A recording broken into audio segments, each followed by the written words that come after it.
السلام من اللہ علیہ یا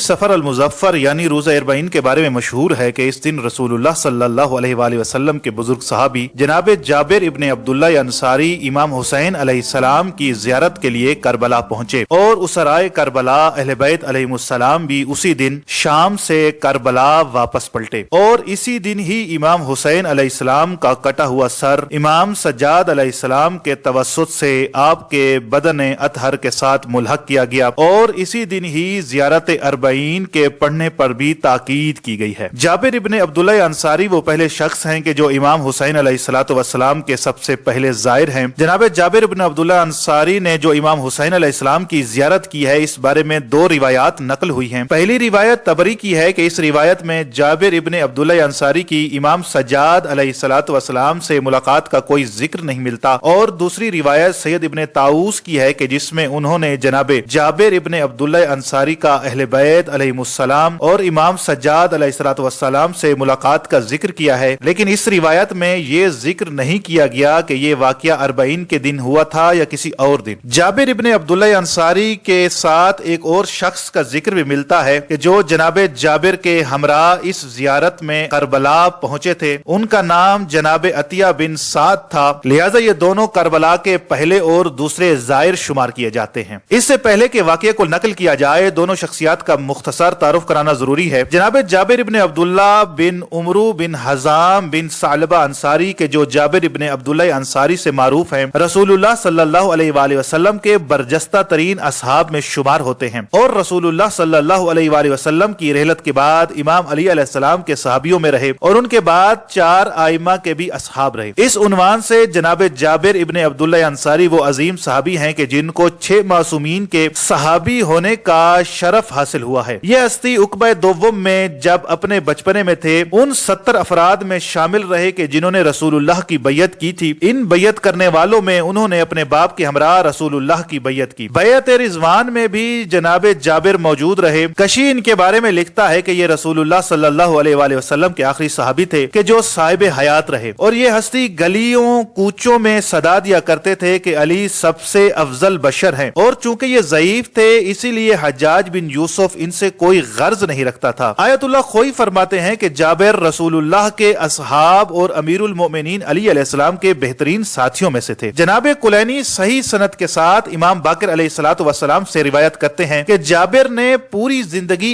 ایک جھوٹ بھی نہیں بولا۔ طبرانی کے مطابق آپ نے 13 غزوات میں حصہ لیا، جبکہ شیخ توسی کے مطابق آپ نے جنگ بدر اور اس کے علاوہ 17 جنگوں میں رسول اللہ کی ہمراہی کی ہے۔ کلبی کے مطابق آپ جنگ صفین میں مولا امام علی علیہ السلام کے ہمراہ رہے۔ آپ کا علمی مقام اور حیثیت یہ ہے کہ ذہبی کے مطابق آپ مدینہ کے مفتی اور فقیہ زمان رہے۔ جناب جابر سے کئی روایات نقل ہوئی ہیں کہ بعض نے آپ سے نقل ہونے والی روایات کی تعداد کو 1540 تک لکھا ہے، اور آپ سلسلہ راویان حدیث جابر، حدیث غدیر، حدیث ثقلین، حدیث لوح اور حدیث شہر علم میں بھی شریک ہیں۔ آپ کی وفات کی تاریخ کے بارے میں اختلاف ہے، اور آپ 90 برس سے زیادہ کی عمر میں اس دنیا سے رخصت ہوئے۔ کربلا کے دوسرے زائر کے جو جناب جابر بن عبداللہ انصاری کی ہمراہی کرتے رہے جناب عطیہ بن سعد ہیں۔ آپ کا مکمل اسم گرامی عطیہ بن سعد بن جناد اوفی جدلی قیسی ہے، اور آپ کا شمار تابعین، محدثین اور بڑے مفسرین میں ہوتا ہے۔ آپ کوفہ کے رہنے والے تھے، اور امام علی علیہ السلام کی خلافت ظاہری میں آپ کی پیدائش ہوئی۔ آپ کی ماں روم کی کنیز تھی۔ آپ کے نام کے بارے میں ایک واقعہ ملتا ہے کہ جب آپ کی پیدائش ہوئی تو آپ کے والد گرامی امام علی علیہ السلام کی خدمت میں حاضر ہوئے اور عرض کی، یا امیر المؤمنین، اس نو مولود کے لیے کوئی نام انتخاب فرما دیں۔ تو امام علی علیہ السلام نے فرمایا، ھذا عطیۃ اللہ، یہ اللہ کا عطیہ اور تحفہ ہے، لہذا ان کا نام عطیہ رکھا گیا۔ اور امام علی علیہ السلام نے بیت المال سے آپ کے لیے 100 درہم مقرر فرمائے اور آپ کے والد کو عطا کیے۔ حجاج بن یوسف کے خلاف جو قیام ہوا آپ نے اس میں شرکت کی، لیکن ابن اشعث کی سپاہ کو شکست ہو گئی اور آپ اس کے بعد ایران چلے گئے۔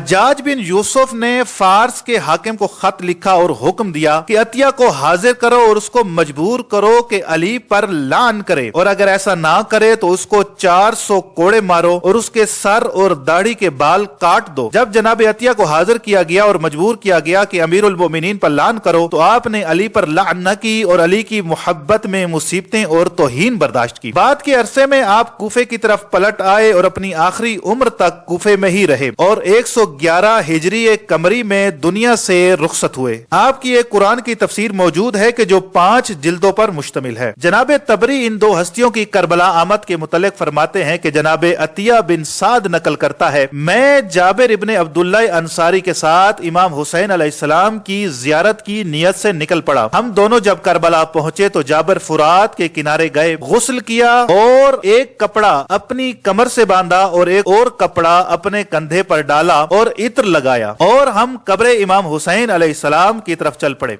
जब हम इमाम हुसैन अलैहिस्सलाम की कब्र के नजदीक पहुंचे तो जनाब जाबिर ने मुझे कहा, ऐ अतिया मेरा हाथ पकड़ो और इमाम हुसैन अलैहिस्सलाम की कब्र पर रखो। मैंने जाबिर का हाथ इमाम हुसैन अलैहिस्सलाम की कब्र पर रखा तो आपने इतना गिरिया किया कि आप बेहोश हो गए। मैंने आप पर पानी डाला तो आपने उठकर 3 मरतबा कहा, या हुसैन या हुसैन या हुसैन, और कहा दोस्त दोस्त का जवाब नहीं देता। फिर कहा कि कैसे जवाब देगा, तेरी गर्दन की रगें काट दी गईं और तेरे सर को तन से जुदा कर दिया गया। मैं गवाही देता हूं कि तू रसूलुल्लाह सल्लल्लाहु अलैहि वसल्लम खातमुन नबीयीन और अमीरुल मोमिनीन के फर्जंद है और तू हम पैमान तकवा है, तू नस्ल हिदायत से है और असहाबे किसा की 5वीं हस्ती है। तू खवातीन की सरदार फातिमा ज़हरा का लख्ते जिगर है। रसूलुल्लाह ने तुझे अपने हाथों से खाना खिलाया है। तू मुत्तकीन की आगोश में तरबियत हासिल करता रहा है और ईमान के सीने से तूने दूध पिया है। लेकिन मोमिनीन के कुलूब आपकी जुदाई पर गमगीन हैं। आप पर खुदा का सलाम, मैं गवाही देता हूँ कि तू उसी राह पर चला है कि जिस राह पर यहया बिन जकरिया चले थे। फिर जनाब जाबिर ने अतराफ की तरफ रुख किया और कहा, ए पाक नफूस, आप पर सलाम, मैं गवाही देता हूँ आप लोगों ने नमाज कायम की, ज़कात अदा की, अमर बिल मारूफ किया,